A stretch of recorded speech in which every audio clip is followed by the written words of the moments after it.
ആചാരം കൽപ്പിക്കുന്ന നിങ്ങൾ നോക്ക് 6 വയസ്സ് മുതൽ നമ്മുടെ പെൺകുട്ടികൾക്ക് എന്തിനാ നമ്മുടെ പെൺകുട്ടികൾക്ക് മൊബൈല്? എന്തിനാ നമ്മുടെ ആൺകുട്ടികൾക്ക് മൊബൈല്? ആലോചിച്ചിട്ടുണ്ടോ? അവർ ജില്ലാ കളക്ടർമാരാണോ?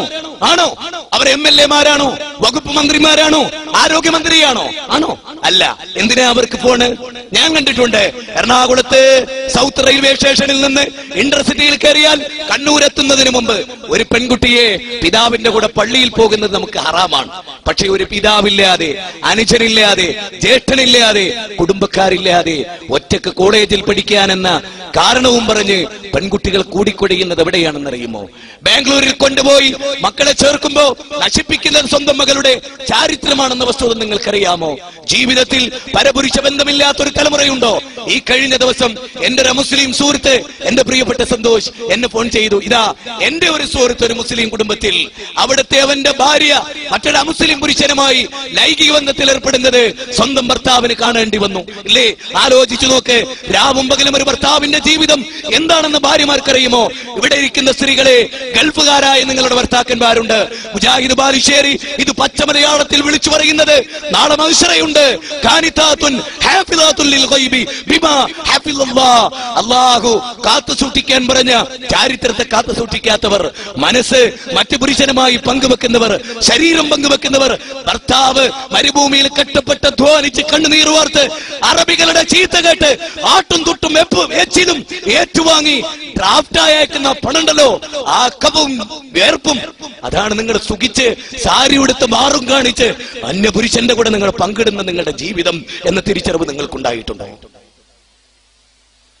നിങ്ങളെ പ്രതീക്ഷിച്ചും നിങ്ങളെ കാത്തും നിങ്ങളെ വിശ്വസിച്ചും നിങ്ങളെ ചതിക്കാതെ വീടിന്റെ അന്തഃപുരങ്ങളിൽ കഴിയുന്ന ഭാര്യമാരെ കുറിച്ച് ഭർത്താക്കന്മാരെ നിങ്ങളും ചിന്തിച്ചിട്ടുണ്ടോ? ഇത് കേവലം ഒരു പ്രസംഗമായിട്ടല്ല ഞാൻ പറയുന്നത്. ജീവൽ ഗന്ധിയായ മനുഷ്യന്റെ മനസ്സിൽ സ്വാധീനിക്കേണ്ട ഒന്ന്. നമ്മുടെ പെൺകുട്ടികളൊക്കെ എന്താകും? അവരെങ്ങനെ വളർന്നു വരും? ആദിയാണ്. എനിക്കൊക്കെ ആദിയാണ്. എനിക്ക് 3 പെൺകുട്ടികളാ.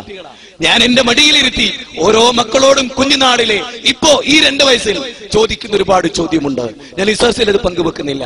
നാളെ എന്തായി തീരും? വിവാഹം ഡേറ്റ് ഫിക്സ് ചെയ്ത് കല്യാണ പന്തല് കെട്ടി തലേന്ന് മകൾ ഏതെങ്കിലും ഒന്നിനും കൊള്ളരുതാത്തൊരുത്തന്റെ കൂടെ ഓടിപ്പോകുന്ന ഒരു സ്ഥിതിവിശേഷം ഇല്ലാതിരിക്കുമോ? ഞാൻ ഈ കഴിഞ്ഞ ദിവസം 3-4 ആഴ്ചകൾക്ക് മുമ്പ് തിരുവനന്തപുരത്ത് മിമ്പറിൽ ഖുത്ബ നടത്തി ഇറങ്ങിയപ്പോ ഒരു പിതാവ് എന്റെ അടുത്തേക്ക് വന്നു. ഗദ്ഗതകണ്ഠനായി സങ്കടത്തോടെ അദ്ദേഹം എന്നോട് പറഞ്ഞു, എനിക്ക് നിങ്ങളോട് ചിലത് സംസാരിക്കണമെന്ന് തോന്നി. എന്റെ മകൾ പൂനാറിൽ എവിടെ 5 കൊല്ലമായി എഞ്ചിനീയറിംഗിന് പഠിക്കുന്നു. ഏതോ പത്തനംതിട്ടയിലെ അല്ല കരുനാഗപ്പള്ളിയിലെ ഒരു ക്രിസ്ത്യൻ പയ്യനുമായി അവൾക്ക് പ്രേമത്തിലാണ്. എത്ര നല്ല പ്രപ്പോസലുകൾ ഞാൻ കൊണ്ടുവന്നു. എന്നെ അവൾ അനുസരിക്കുന്നില്ല, എന്റെ ഭാര്യയെ അവൾ അനുസരിക്കുന്നില്ല, കുടുംബക്കാരെയും അവൾ അനുസരിക്കുന്നില്ല. അവൾ രജിസ്റ്റേർഡ് വിവാഹത്തിന് അവൾ അപേക്ഷ കൊടുത്തിരിക്കുന്നു. നിങ്ങളൊന്ന് വരണം. ഞാൻ പോയി ആ കുട്ടിയെ ഞാൻ വിളിച്ചിരുത്തി. വളരെ ചെറിയൊരു ഞാൻ ചോദിച്ചു, മോളെ നീ എത്ര കാലമായി ഇവനുമായി പ്രേമം തുടങ്ങിയിട്ട്? 5 കൊല്ലമായി. ശരി, നിനക്ക് പിരിയാൻ ബുദ്ധിമുട്ടുണ്ടല്ലേ? 5 കൊല്ലത്തെ വാഗ്ദാനം, 5 കൊല്ലത്തെ സ്നേഹം, അത് പിരിയാൻ ഇവര് പറയുമ്പോ ടെൻഷൻ ഉണ്ടല്ലേ? ഓർക്കാൻ കഴിയുന്നില്ലല്ലേ? ശരി, 5 കൊല്ലം സ്നേഹിച്ചു എന്നതാണോ നിന്നെ പിരിയാതിരിക്കാൻ പ്രേരിപ്പിക്കുന്ന ഘടകം? എല്ലാരും ശ്രദ്ധിക്കണം. ഇനി പറയുന്ന വാചകങ്ങൾ എല്ലാരും ശ്രദ്ധിക്കണം. 5 കൊല്ലം നീ അവനെ സ്നേഹിച്ചു എന്നതാണോ അവനെ പിരിയാതിരിക്കാൻ അല്ലെങ്കിൽ അവനെ പിരിയാൻ ഇവര് പറയുമ്പോൾ നിനക്ക് പറ്റാതെ പോയത്? അവളെ പറഞ്ഞു, അതെ. ശരി, നിനക്ക് എത്ര വയസ്സായി മോളെ എന്ന് ഞാൻ ആ കുട്ടിയോട് ചോദിച്ചു. 22 വയസ്സായി. ശരി, 22 കൊല്ലം മോളെ നിന്നെ നൊന്ത് പ്രസവിച്ച് പോറ്റിയ നിന്റെ ഉമ്മാനോടുള്ള നിന്റെ സ്നേഹത്തിന്റെ വില എന്താ? 5 കൊല്ലത്തെ സ്നേഹം നിനക്ക് പിരിയാൻ കഴിയുന്നില്ല. 22 കൊല്ലത്തിന്റെ സ്നേഹം മോളെ നീ എങ്ങനെയാ? അതുകൊണ്ട് ഞാൻ പറഞ്ഞു, നിന്റെ സ്നേഹം കാപട്യമാണ്. 22 കൊല്ലത്തിന്റെ സ്നേഹത്തെ പിരിയാൻ കഴിയുന്ന നീ 5 കൊല്ലത്തിന്റെ സ്നേഹം ഇവനെ വിട്ട് മറ്റൊരു തന്റെ കൂടെ പോകില്ലെന്ന് എന്താ ഉറപ്പ്? 22 കൊല്ലം നിന്നെ തീറ്റിപ്പോറ്റിയാളാക്കി നീ ഇട്ടിരിക്കുന്ന ഡ്രസ്, നീ ഇവിടെ താമസിച്ച ശമ്പളം, ഫീസ്, നിന്നെ പോറ്റിയത്, നിന്നെ വളർത്തിയത്, നിന്നെ പിരിഞ്ഞ് കണ്ണുനീർ വാർത്തത്, അതൊക്കെ മറക്കാൻ നിനക്ക് സാധിക്കുമോ? 22 കൊല്ലത്തിന്റെ സ്നേഹത്തിന് ഒരു വിലയുമില്ലേ മോളെ? അവളുടെ ജീവിതത്തിൽ ഒരിക്കലും അവൾ കേൾക്കാത്ത ചോദ്യം. അതുകൊണ്ട് ആ കുട്ടിയെ തിരിച്ചു കിട്ടി. അൽഹംദുലില്ലാഹ്, മെനയാന്നുമുണ്ട് അദ്ദേഹം എന്റെ മിമ്പറിന്റെ ചോട്ടിൽ ആ കുട്ടിയുമുണ്ട്. എത്ര കുടുംബത്തെ നമുക്ക് വീണ്ടെടുക്കാൻ കഴിയും? എത്ര കുടുംബത്തെ നമുക്ക് നന്നാക്കാൻ കഴിയും? ഇടവകയിലൂടെ ക്രിസ്തീയ പാതിരിമാർ ഓരോ വീട്ടിലും കയറിയിറങ്ങും. കുടുംബത്തിന്റെ ക്ഷേമാഐശ്വര്യങ്ങൾ അന്വേഷിക്കും. ഇന്നത്തെ മുസ്ലിം പണ്ഡിതന്മാർക്ക് അതില്ല. അവർ വീട്ടിൽ പോകാറുണ്ട് പല കാരണങ്ങളാൽ. ഒന്നവിടുത്തെ മൃഷ്ടാന്ന ഭോജനം തട്ടാൻ, അവിടുത്തെ ആഘോഷത്തിൽ പങ്കുപറ്റാൻ. അല്ലാതെ മുസ്ലിം പുരോഹിതന്മാർക്ക് ഈ നാട്ടിൽ എന്താ പണി? അൽ ഉലമാഉഹു ശർറു മൻ തഹ്ത അദീമിസ് സമാ. ആകാശത്തിന്റെ ചുവട്ടിൽ നിന്ന് കിട്ട ജന്തുക്കളായി മുസ്ലിം പണ്ഡിതന്മാർ മാറുന്ന ഒരു കാലം. ഈ സമൂഹം എങ്ങോട്ട് പോയാൽ എന്താ? സ്ത്രീധന മരണങ്ങൾ നടന്നാൽ എന്താ? കയറുകെട്ടി തൂങ്ങി മരിച്ചാൽ എന്താ? സ്വവർഗരതിക്ക് വിധേയമാക്കി കൊല്ലപ്പെട്ടാൽ എന്താ? ഇവിടെ എന്തുമായാൽ എന്താ? അതിന്റെ പറുദീസയായി മാറുന്ന പല സ്ഥലങ്ങളും അല്ലേ? ആരെ നന്നാക്കും ഈ സമുദായത്തെ? അതുകൊണ്ട് തന്നെ ചിന്തിക്കണം.